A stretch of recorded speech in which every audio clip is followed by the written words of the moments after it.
That doesn't work. Very good. Oh, look at Dogpool. Oh, look at these adorable drawings. Come on, give it up for Dogpool. Thank you. I scribbled these myself. All right. Once upon a time. You know what? It just feels wrong when I'm doing it with myself. Why don't we all say it together, shall we? 1, 2, 3. Once upon a time. See, isn't that so much more fun and interactive when we're all in this together? For those of you that didn't participate, get your head in the game! Anyway, upon that time, once, CinderPool lived in a big mansion with his shiny-headed step-professor and a bunch of hideous step-mutants. The biggest one, Colossus, was always making up stupid rules that no one cared about. Like, please stop labeling other people's food in the fridge with your own initials. And for the love of Feige, stop hanging your underwear from the ceiling fan. I know, I never understood that rule. The other main step mutant, Negasonic Teenage Warhead, such a cool name, was always just texting and rolling her eyes. They were both super jealous because CinderPool had a much, and I mean much larger fan base. They don't call this story time with Colossus now, do they? Anyway, one day, an expendable non-union extra came running across the mansion grounds, screaming. King Thanos was planning the biggest battle of Phase 3. The last truly relevant phase, yes. CinderPool desperately wanted to go to the big battle, but Colossus said, no. Too dangerous. CinderPool don't know how to be part of team. And then Colossus ripped up CinderPool's nicest costume before Negasonic Teenage Warhead, again such a cool name, made it explode into 1,000,000 pieces with her mind powers. And then popped her gum. Oh, so Gen Z. On fleek, Sigma, no cap.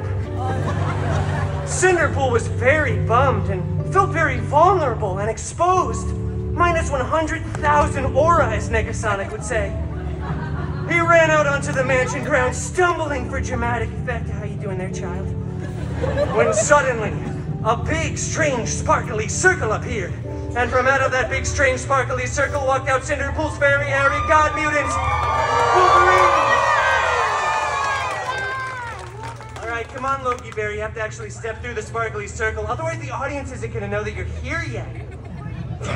Yes! Where's your cardigan, by the way? I made one for you, too. I shredded that. Okay, that's fair. I'm just glad you're here, and so are they. Oh, very hairy god mutant Wolverine! I desperately want to go to the big battle, but my mean step mutants vaporized my costume! Shut up! Growled Wolverine lovingly. What? I don't have a costume. I need to go to the big battle. Just get another costume, then, and stop writing me into these stories.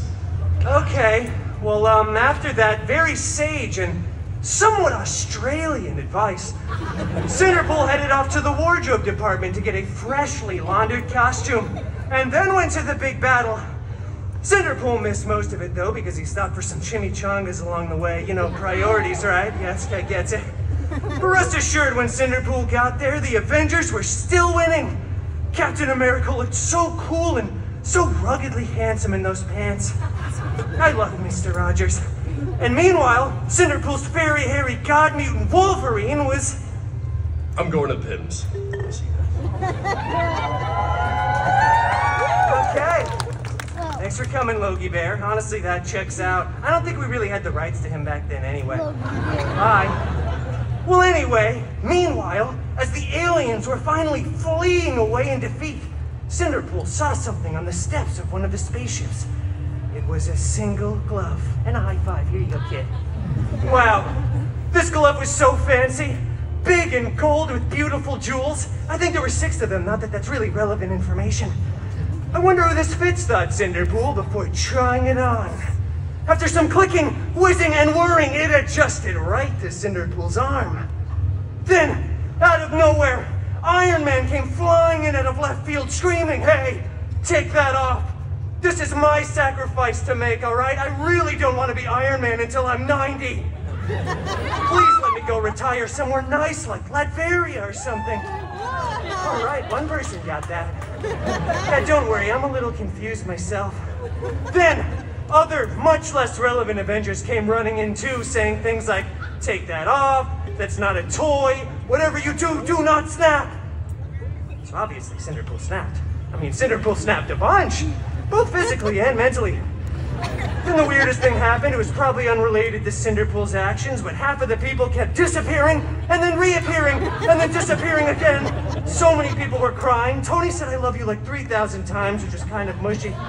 But eventually, everyone did come back.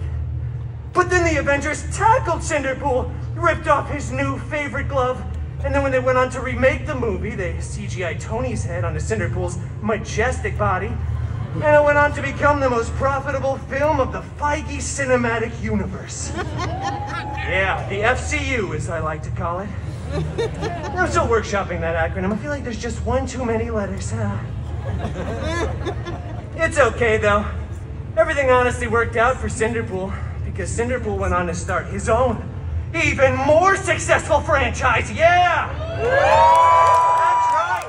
Who's relevant now? Well, thank you.